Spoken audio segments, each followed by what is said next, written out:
আসসালামু আলাইকুম। আজকের ক্লাসে আমরা আইডেন্টিফিকেশন অফ নাউন নিয়ে আলোচনা করব। অর্থাৎ নাউন শনাক্তকরণের ক্ষেত্রে আমাদের করণীয়গুলো কি কি হবে, অর্থাৎ কিভাবে আমরা একটা নাউন শনাক্ত করতে পারবো, আমরা এই বিষয়ে আলোচনা করব। তো আমরা মূলত পার্টস অফ স্পিচ, তো আমরা মূলত দেখো আমরা এখানে কি লিখে রেখেছি, আমরা মূলত পার্টস অফ স্পিচ তিনটা উপায় আমরা পার্টস অফ স্পিচ শনাক্ত করতে পারি। কয়টা? মূলত তিনটা উপায় আমরা কি করতে পারি, পার্টস অফ স্পিচ শনাক্ত করতে পারি। এর প্রথম নাম্বারটা হচ্ছে কি, যে সংজ্ঞা অনুসারে, অর্থাৎ পার্টস অফ স্পিচের যে সংজ্ঞাগুলো রয়েছে, নাউন কাকে বলে, অ্যাডজেক্টিভ কাকে বলে, কিংবা প্রোনাউন কাকে বলে, এই অনুপাতে আমরা কি করতে পারি, পার্টস অফ স্পিচ শনাক্ত করতে পারি। একইভাবে সাফিক্স অনুসারে আমরা পার্টস অফ স্পিচ শনাক্ত করতে পারি। এবং শেষে যেটা পারি সেটা হচ্ছে কি, সেন্টেন্সে ওয়ার্ডের অবস্থান অনুসারে আমরা পার্টস অফ স্পিচ শনাক্ত করতে পারি। তার মানে আমরা এখান থেকে জানতে পারলাম পার্টস অফ স্পিচ শনাক্ত করার পদ্ধতি মূলত তিনটা।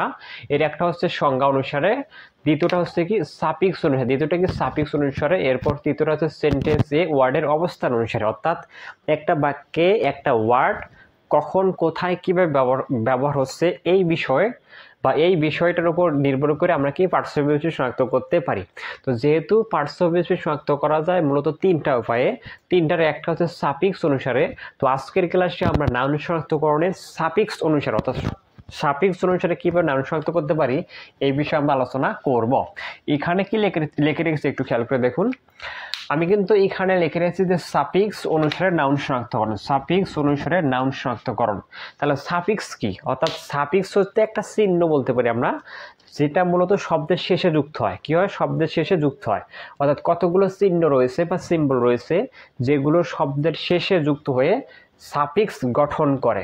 তো উক্ত সাফিক্স দেখে কি করতে পারি, আমরা নাউন শনাক্ত করতে পারি। তো যে সকল সাফিক্স দেখে আমরা নাউন শনাক্ত করতে পারবো, অর্থাৎ যদি কোনো ওয়ার্ডের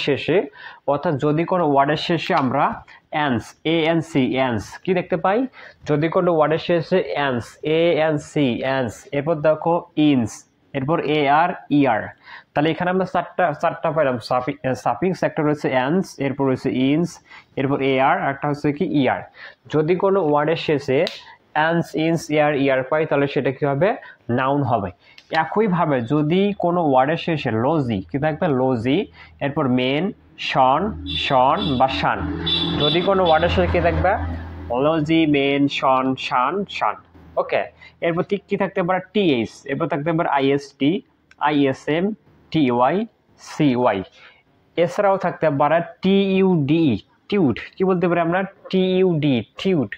এরপর হচ্ছে টিইউআরই স্যার, এরপর হচ্ছে ডম, এরপর নেশ, এরপর হচ্ছে শিপ। এগুলো ছাড়াও V1 এর সাথে যদি আইএনজি যুক্ত হয় তখন সেক্ষেত্রে ওই ওয়ার্ডটাও নাউন হতে পারে। তবে এইটা নাউন হওয়ার ক্ষেত্রে কি হতে পারে, শর্ত পদ্ধতি থাকতে পারে। তাহলে সাফিক্স অনুসারে, সাফিক্স মানে এখানকে আমি এই অংশের মধ্যে আমি যে সাফিক্সগুলো রেখে রেখেছি এগুলো যদি কোনো ওয়ার্ডের শেষে থাকে, কোথায়, যদি শেষে থাকে তখন উক্ত ওয়ার্ডটা কি হবে, নাউন হয়ে যাবে। যেমন আমরা এখানে বলতে পারি যে ইগনোরেন্স, কি বলতে পারি, ইগনোরেন্স। এখানে একটু খেয়াল করে দেখলো, এখানে কি রয়েছে দেখো, অ্যান্স, কি রয়েছে, অ্যান্স। তো আমরা কিন্তু এখানে লিখেছি যে অ্যান্স থাকলে সেটা কি হবে, নাউন হবে। তার মানে এর শেষে কি রয়েছে, অ্যান্স রয়েছে, বিধায় এই শব্দটা কি হবে, নাউন হবে। একইভাবে ইম্পর্টেন্স, এখানে কি রয়েছে, অ্যান্স রয়েছে, তার মানে এটা কি হবে, নাউন হবে। এরপর হচ্ছে কম্পিটেন্স, দেখো এখানে রয়েছে ইএনসি, এই যে ইএনসি থাকলে কি হবে, সেটা নাউন হতে পারে। এরপর দেখো এআর বা ইয়ার দিয়ে আমরা লিখতে পারি, এখানে ইয়ার রয়েছে, ওকে, তার মানে ইয়ার থাকলেও সেটা কি হবে, নাউন হবে। এখানেও ইয়ার রয়েছে, নাউন হবে। এরপর ওআর, কি বলতে পারি, ওআর, ক্রিয়েটর, অর্থাৎ ওআর থাকলেও কি হতে পারে, নাউন হতে পারে।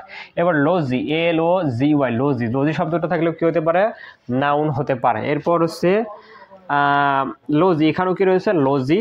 এরপর দেখা হচ্ছে এলিমেন্ট, MENT, যদি আমরা মেন্ট পাই তখন সেটা কি হবে, নাউন হবে। তার মানে এই ওয়ার্ডের শেষে যেহেতু মেন রয়েছে এগুলো কি হবে, নাউন। এরপর দেখো সাপ্লিমেন্ট, এখানে মেন রয়েছে, নেশন, শন পাইলেও কি হবে, TI1, শন পাইলেও আমরা কি পাবো, নাউন পাবো। এরপর SI1, শন, এই যে SI1, শন। এরপর দেখো SHI1, ফ্যাশন, কি হবে এটা, ফ্যাশন। তো এই শান পাইলেও সেটা, সেই শব্দটা কি হতে পারে, নাউন হতে পারে। একই রকম বা ট্রুথ, TH, অর্থাৎ TH থাকলে নাউন। ফ্রিডম, ডোম থাকলে কি হবে, নাউন।